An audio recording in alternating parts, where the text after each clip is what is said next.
The envelope slid across the restaurant table with a soft whisper that somehow echoed louder than the celebration around us.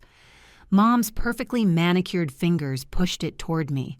Her smile stretched wide enough to crack her recent Botox work while my sister Victoria held her phone up, recording every second.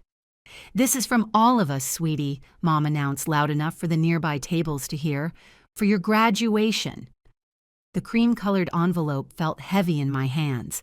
Expensive paper that screamed importance. I should have known.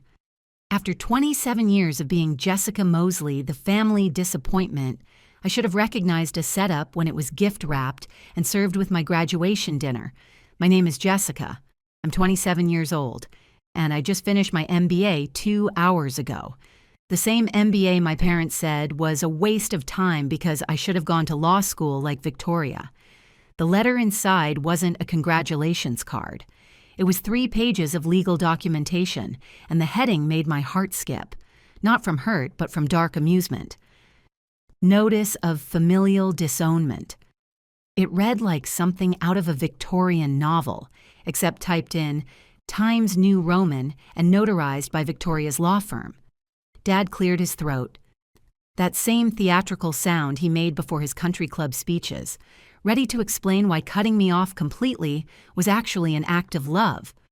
The restaurant was packed with other graduation celebrations, families hugging and toasting, while mine documented my exile for their entertainment.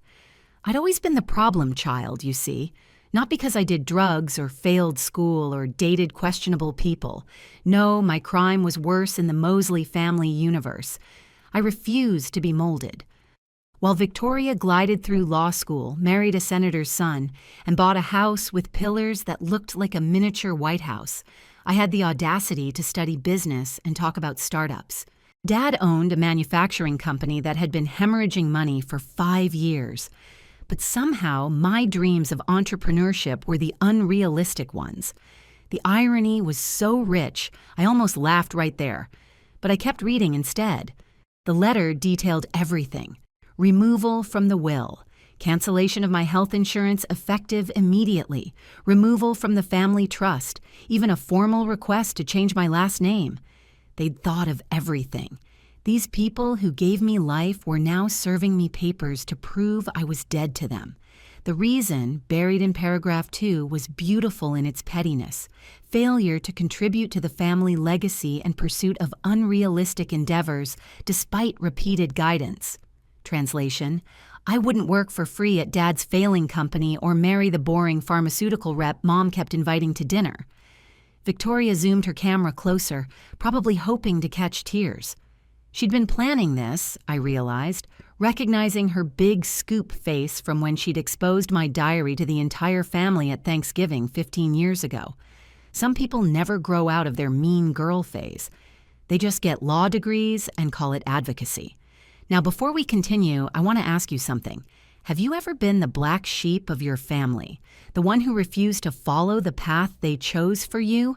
If this story is resonating with you, please hit that subscribe button and leave a comment telling me where you're watching from. I read every single comment. Now, let me tell you what happened next. Dad was warming up now, his voice carrying across the dining room as he explained, to me and apparently everyone within earshot, about tough love and building character. Mom nodded along, though her frozen forehead couldn't quite express the concern she was attempting. Other diners were starting to stare, some with horror, others with that uncomfortable fascination people get when witnessing a car crash in slow motion. The funny thing about being disowned publicly is that it clarifies everything instantly. Every birthday they forgot, every achievement they diminished, every backhanded compliment wrapped in concern. It all made sense now. I wasn't their daughter. I was their project. And projects that don't turn out as planned get scrapped. The waiter approached with our entrees, took one look at the scene, and reversed course like he'd stumbled into a crime scene. Smart man. Dad's speech reached its crescendo. Something about eagles pushing their young from nests, which might have been inspiring if eagles actually did that, and if he hadn't been reading from note cards Madison prepared. Victoria was live streaming now. I noticed her phone angled to catch my face while keeping hers in frame. Always the lawyer, documenting everything. The family group chat was probably blowing up with real-time commentary from aunts and uncles who'd been warned this was happening. They'd planned this for months, I realized, recognizing the signs. Mom's insistence on this specific restaurant. Victoria flying in from Boston despite claiming to be swamped with cases. Dad's rehearsed metaphors that he definitely practiced in his bathroom mirror. The letter's second page was even better, listing my failures in bullet points like a performance review from hell. Refused reasonable employment offers. Translation: wouldn't be Dad's unpaid secretary. Demonstrated pattern of defiance. Translation: got my MBA instead of marrying Todd, the pharmaceutical rep. Failed to maintain family standards. Translation: drove a Honda instead of a Mercedes. Victoria had definitely written this. She loved bullet points almost as much as she loved humiliating me. Her phone stayed steady, waiting for the breakdown. The tears. The begging. She'd probably already picked out the filter for posting this later. Mom finally spoke up, her voice pitched perfectly between concern and condescension. She talked about how this was really for my own good, how struggling would build character, how they'd always love me but couldn't enable me anymore. Enable what, exactly? My education that I paid for myself? My apartment that I'd rented since college? The health insurance I only used for annual checkups? The irony was delicious. Considering Victoria lived in a house Dad bought and worked at a firm where Mom's connections got her hired, but I was the one being enabled, apparently. The other diners weren't even pretending not to watch anymore. A woman at the next table had her hand over her mouth, looking between us like she was watching a soap opera. Her husband was shaking his head slowly, the universal sign for, "That ain't right." A table of recent graduates across the room had gone silent, probably thanking their lucky stars their families were normal. Even our waiter was hovering by the kitchen door, no doubt updating the staff on the drama at table 12. I did something then that I could tell wasn't in their script. I smiled. Not a sad smile or a sarcastic smile, but a genuine, relieved smile. Then I said 2 words: thank you. Just that. Thank you. Mom's Botox finally met its match as she attempted to look shocked. Dad's cards scattered as he fumbled for what came next. Victoria's camera shook slightly, the first crack in her composure. Thank you for the clarity, I told them. Thank you for putting it in writing. Thank you for making it official. I stood up, folded the letter carefully. Evidence is always useful, and picked up my purse. Victoria found her voice first, shrieking that I couldn't just leave, that this was a conversation, that I was being dramatic. The irony of calling me dramatic while live streaming my disownment in a crowded restaurant was apparently lost on her. Mom reached for my wrist, but I stepped back smoothly. 3 pages of legal disownment made the boundaries pretty clear. Dad just sat there, looking confused that his eagle metaphor hadn't resulted in me tearfully promising to change. I walked out of that restaurant with my head high, leaving them with the check and an audience. Behind me, I heard the murmur of shocked strangers in Victoria's voice. Shrill now, no longer performing, but genuinely flustered that her viral moment hadn't gone as planned. The restaurant manager appeared, asking if everything was okay. I heard Dad trying to explain, his voice defensive and embarrassed. Mom was crying. Real tears now, though whether from shame or frustration, I couldn't tell. A woman stopped me at the door. She was about my age, dressed in graduation robes she'd clearly just come from her own ceremony. I saw everything, she whispered. That was the bravest thing I've ever witnessed. Are you okay? I smiled at her. I am now. My family is... She hesitated. They're not great either. Watching you walk out like that, it gave me hope. I squeezed her hand. You don't owe anyone your dignity. Remember that. My phone buzzed before I even reached my car. The family group chat was exploding with messages from relatives demanding to know what was happening, why I'd left, why I wasn't crying. I left the chat. Then I blocked every number associated with the Mosley family. Then I sat in my car and laughed until tears streamed down my face. Not sad tears, relief tears. I was finally free. Thank you so much for watching. If this story is touching your heart, please hit that like button and subscribe to my channel. And tell me in the comments, have you ever felt relief when someone showed you who they really were? I love reading your responses. Now let me tell you what happened after that night. The video Victoria posted didn't go the way she'd planned. She'd titled it, "Tough Love, When Family Has to Make Hard Choices," and captioned it with something about accountability and enabling behavior. She expected sympathy, support, maybe even viral fame as the brave sister standing up for family values. Instead, the internet did what the internet does. They tore her apart. Within 24 hours, the video had been shared over 50,000 times, but not as inspiration, as evidence of a narcissistic family publicly humiliating their daughter for refusing to be controlled. Comments flooded in. Imagine disowning your kid for getting an MBA instead of working for free at daddy's failing company. The sister filming looks like every mean girl from high school who never grew up. That girl walking out with her head high is the only one with any dignity in this video. This is literally a textbook example of narcissistic family dynamics. Someone found Victoria's law firm and started leaving one-star reviews. Someone else dug up Dad's company and its financial troubles. Turns out hemorrhaging money for 5 years was public record. By day 3, Victoria had deleted the video, but the internet never forgets. Copies were everywhere. Reaction videos started appearing. A psychology YouTuber did a 45-minute breakdown of narcissistic family systems using disownment as control. My phone, the new one I'd bought with a new number, started buzzing with messages from old friends I hadn't heard from in years. Saw the video. Are you okay? Your family is insane. I'm so sorry. If you need anything, I'm here.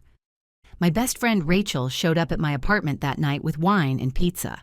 "So," she said, settling onto my couch, "you're famous." Not the kind of famous I wanted. No, but the kind that might actually help you. She pulled out her laptop. "Have you seen what people are saying? They love you. The way you smiled and said thank you, that's become a whole meme. Thank you for the clarity is trending."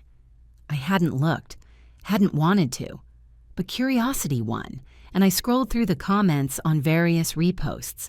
The support was overwhelming.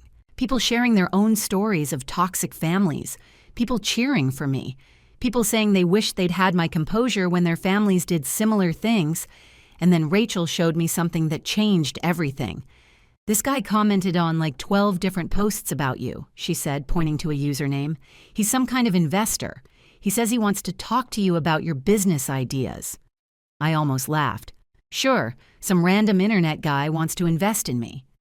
"Jessica." Rachel turned the laptop toward me. "He's not random. Look him up."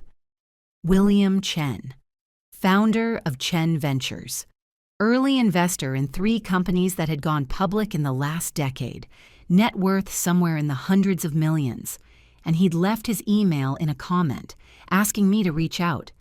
I didn't sleep that night. By morning, I drafted and deleted about 15 emails.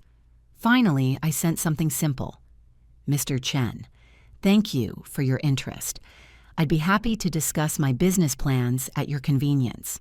Jessica." He responded within an hour. "Call me William. Can you meet tomorrow? I have some thoughts about your situation that I think you'll want to hear." We met at a quiet cafe downtown. William was in his 70s, sharp-eyed and direct in a way that reminded me of nobody in my family. "I watched that video 6 times, he said after we'd ordered coffee. "Not because of the drama, because of you." "Me? The way you handled it.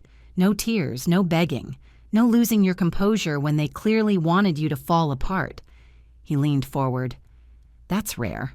That kind of emotional intelligence under pressure. That's what separates good entrepreneurs from great ones." He asked about my business ideas. I told him about the software platform I'd been developing, something to help small manufacturers streamline their supply chains, something I'd thought of while watching Dad's company fail despite having good products. William listened without interrupting. When I finished, he nodded slowly. Your father's company is failing because he refuses to adapt. You've identified the exact problem and built a solution. He smiled. I'd like to offer you $500,000 in seed funding. I almost dropped my coffee. I have conditions, he continued. I want 15% equity and a seat on your advisory board, and I want you to change your name. Change my name? Not legally unless you want to, but professionally. You need to build your brand separate from them. They wanted you to stop being a Mosley? Fine. Become someone else. Someone they can't touch. I sat with that for a moment. Why me? I asked. You must see hundreds of pitches. Why would you invest $500,000 in someone you found through a viral family drama video? William set down his coffee cup. Because I was you 50 years ago. He told me his story. Immigrant parents who wanted him to be a doctor. A father who disowned him when he dropped out of pre-med to study business. Years of struggle, building his first company from nothing while his family pretended he didn't exist. They came back when I made my first $1 million, he said. Suddenly, I was the prodigal son. They wanted to celebrate, wanted to be part of my success story. What did you do? I let them back in. He shook his head. Biggest mistake of my life. They hadn't changed. They just wanted access to my money and my connections. It took me another 10 years to set proper boundaries. He looked at me with those sharp, knowing eyes. You have an opportunity I didn't have. You can build your success completely separate from them. You don't have to carry that baggage. You can start clean. That night, I filed the paperwork to legally change my last name, Jessica Montgomery. It was my grandmother's maiden name. My mother's mother, who had died when I was 10. She was the only one in that family who'd ever made me feel truly loved. She used to tell me I was special, that I would do great things, that I shouldn't let anyone dim my light. Now her name would be my shield, my fresh start, my way of honoring the one person in that bloodline who actually deserved to be honored. The first year was brutal. I worked 18-hour days, slept on the couch in my tiny office more nights than I slept in my apartment, learned more about business in 12 months than I had in my entire MBA program. William was there through all of it, not micromanaging but guiding. He'd call at random times just to check in. He'd send articles he thought I'd find useful. He'd introduce me to people in his network who could help. You're not alone anymore, he told me once. That's what family is supposed to feel like. Rachel quit her corporate job to join me 6 months in. She took a massive pay cut and the title of COO. Are you sure? I'd asked her. This is a huge risk. Jessica, she'd said, I've watched you work harder than anyone I know while your family treated you like garbage. If anyone is going to make this work, it's you, and I want to be part of it. We hired our first employee, a developer named Marcus, who'd seen my story online and reached out because he'd gone through something similar with his own family. Then another. Then another. Something unexpected happened as the company grew. People started reaching out, not just for jobs, but to share their stories. Children who'd been disowned for being gay, daughters who'd been cut off for refusing arranged marriages, sons who'd been erased for choosing art over law. We weren't just a tech company, we were becoming a symbol. I started a scholarship fund for students who'd been financially cut off by their families. William matched every dollar I contributed. This is what wealth is for, he said. Building ladders for the people climbing behind you. Thank you so much for watching. If this story is resonating with you, please subscribe and share it with someone who needs to hear it. Leave a comment below telling me where you're watching from. I read every single one. Now let me tell you how everything fell apart for my family and came together for me. Within 6 months, Montgomery Solutions had 10 employees and was turning a profit. Within a year, we'd landed contracts with 3 major retailers looking to modernize their supply chains. Within 18 months, we'd expanded to 50 employees and opened a second office. The universe has a sense of humor because our fastest-growing client sector was manufacturing. Companies exactly like Dad's, except these companies wanted to survive, so they actually listened to new ideas. Dad's company continued its downward spiral. He'd refused to modernize, refused to adapt, refused to listen to anyone who wasn't telling him what he wanted to hear. The same stubbornness that made him disown me was now bankrupting him. I heard through the grapevine, meaning Rachel, who'd become my unofficial intelligence gatherer, that Dad was shopping for supply chain solutions, specifically the kind my company offered. The irony was almost too perfect. When his team finally reached out to Montgomery Solutions for a proposal, they had no idea who they were contacting. My name wasn't on the website. I'd built the company to stand on its own merit, not ride on my family's drama. The meeting was scheduled for a Tuesday afternoon. I walked into that conference room to find Dad sitting at the head of the table, surrounded by his executives. The look on his face when he saw me, his disowned daughter, now the CEO of the company he desperately needed, was worth every tear I'd ever cried over that family. "Jessica," he said, his voice strangled. "I didn't know." "It's Montgomery now," I corrected him. "Jessica Montgomery. You wanted me to change my name, remember? I took your advice." His executives shifted uncomfortably. They clearly hadn't been briefed on the family history. The meeting proceeded professionally. I presented our services, our pricing, our contract terms. Dad's executives asked questions. I answered them. Dad sat in silence the entire time, his face cycling through emotions I'd never seen him show before. Shock, confusion, something that might have been regret. At one point, he tried to interrupt with a personal comment, something about being proud of what I'd built. "Mr. Mosley," I said calmly, "this is a business meeting. If you have questions about our services, I'm happy to address them." The temperature in the room dropped 10 degrees.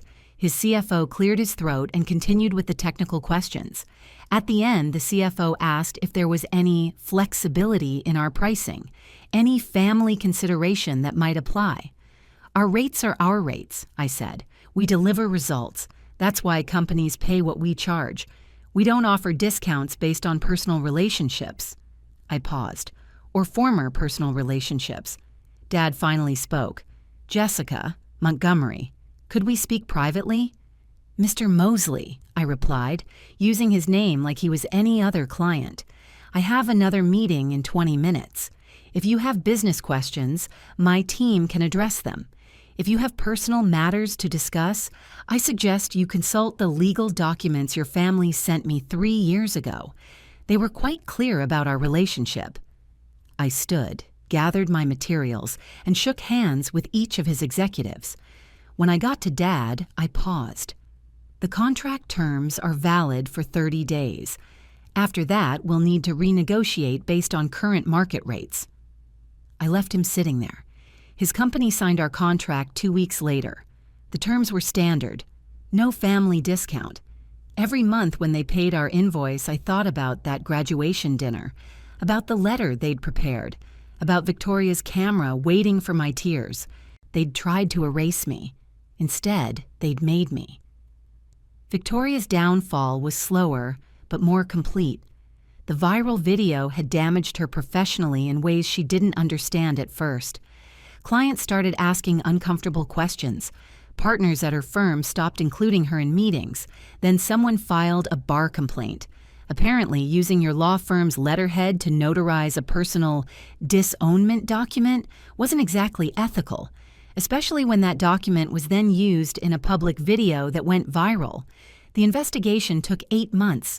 Victoria fought it desperately, hiring her own lawyers, claiming the complaint was targeted harassment from internet trolls. But the Bar Association didn't care about internet drama. They cared about professional conduct. And Victoria had used her professional credentials to participate in a family ambush. She tried everything: character witnesses, letters from colleagues, Even a statement from Mom claiming the whole thing had been misunderstood. None of it worked.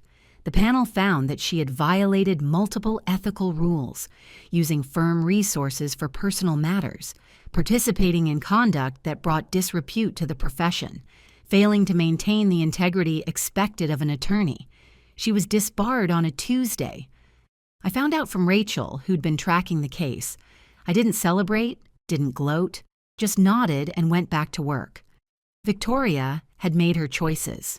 Now she was living with them. Her husband, the senator's son, filed for divorce 3 months later. Turns out being married to a disbarred lawyer with a viral reputation for cruelty wasn't great for political ambitions. He kept the house with the white pillars. She moved back in with our parents, the same parents who were about to lose everything. Mom's social collapse was almost poetic.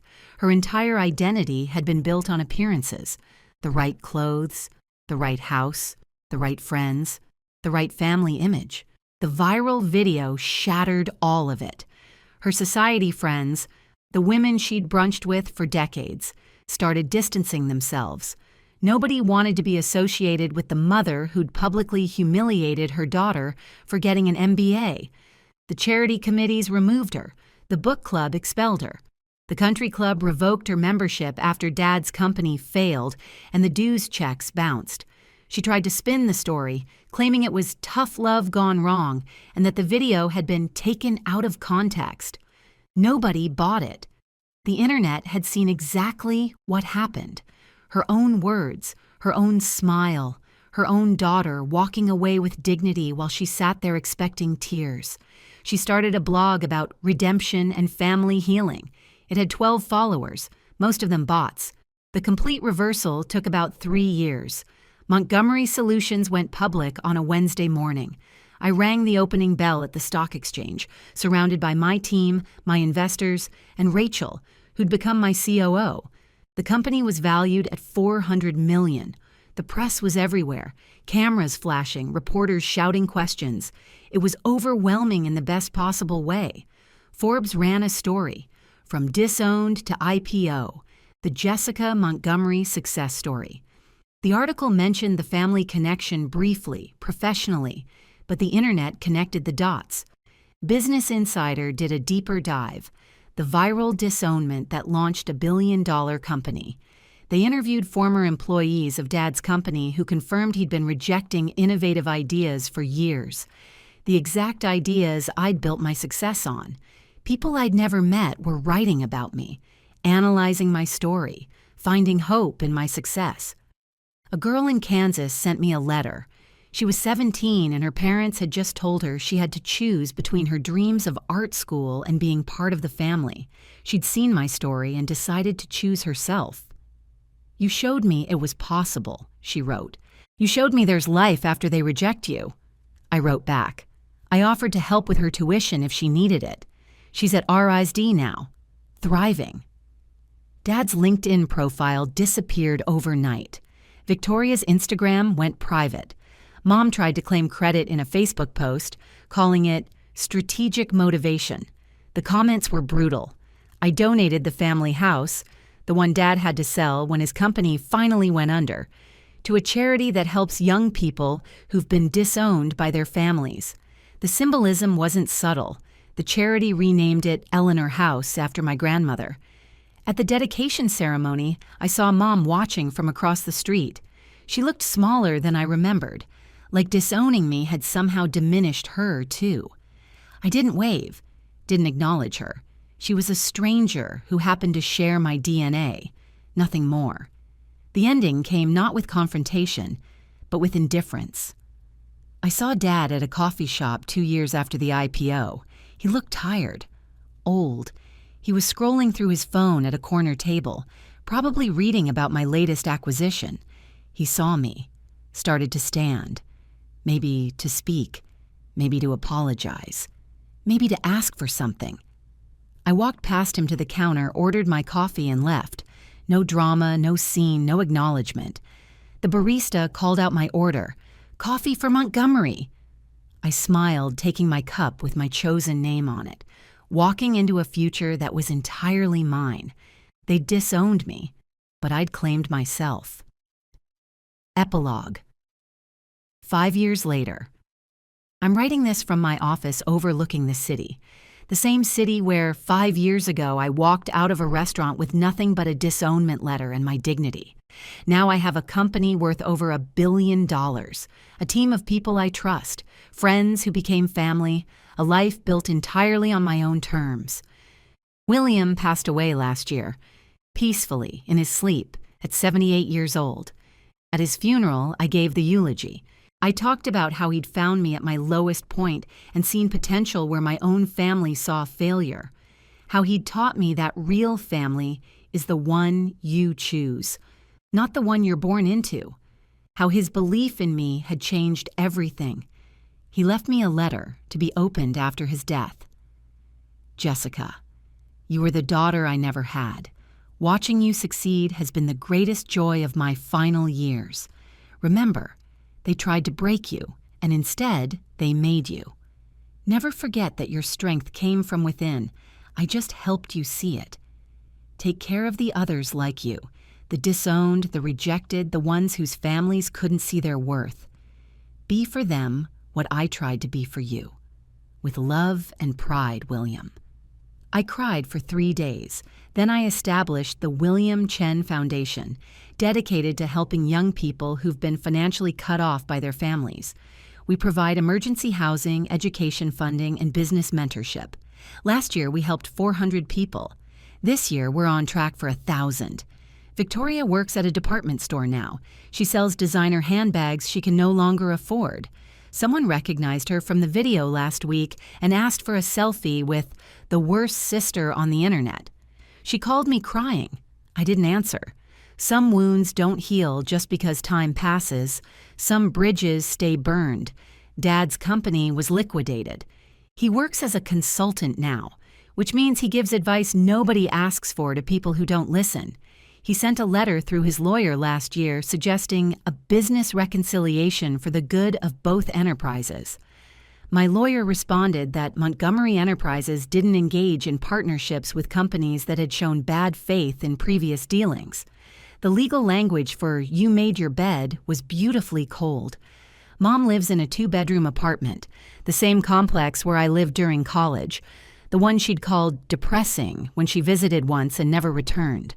She posts old family photos on Facebook sometimes, the ones from before everything fell apart. The captions are always the same: cherishing memories and family is forever. People comment asking where I am, why recent photos never include me, if everything is okay. She deletes the posts within hours, but the internet has already screenshotted them. Someone started a Reddit thread called Narcissist Parent Bingo, using her posts as examples. I don't participate, but I read it sometimes when I need to remember that their behavior wasn't normal, wasn't love, wasn't my fault. The family that tried to erase me has been erased by their own choices. And me? I'm exactly who I fought to become. I got married last spring to a woman named Sarah who loves me exactly as I am. No conditions, no expectations, no performance required. My family wasn't there, but my real family was. Rachel, Marcus, the team I've built, the friends who became sisters and brothers. William walked me down the aisle in spirit. We played a recording of his voice reading a poem he'd written for me about chosen family and second chances. There wasn't a dry eye in the room. That disownment letter hangs framed in my office now, not as a trophy of revenge, but as a reminder. A reminder that when people show you who they are, believe them. A reminder that the people who try to break you often end up making you. A reminder that the best revenge isn't destruction. It's becoming so successful that their rejection becomes their biggest regret. If you're watching this and you recognize yourself in my story, if you're the family disappointment, the black sheep, the one who refuses to be molded, I want you to know something. Their rejection is not your worth. Their limitations are not your boundaries. Their vision for your life is not your destiny. You get to choose who you become. You get to build your own family from people who actually love you. You get to prove them wrong by proving yourself right. And someday, when you're standing in the life you built with your own hands, you'll look back at the moment they tried to destroy you and realize it was actually the moment they set you free. When family shows you who they are, believe them, and then become who you're meant to be. My name is Jessica Montgomery. I am 32 years old. I was disowned by my family for refusing to be controlled, and it was the best thing that ever happened to me. Thank you so much for watching my story. It means more than you know that you stayed until the end. Please hit that subscribe button and the notification bell so you don't miss my next story. And share this video with someone who needs to hear it today. More of my most gripping stories are already on your screen. Click one now and don't miss the best part. You'll love it. See you in the next one. With love and strength, Jessica.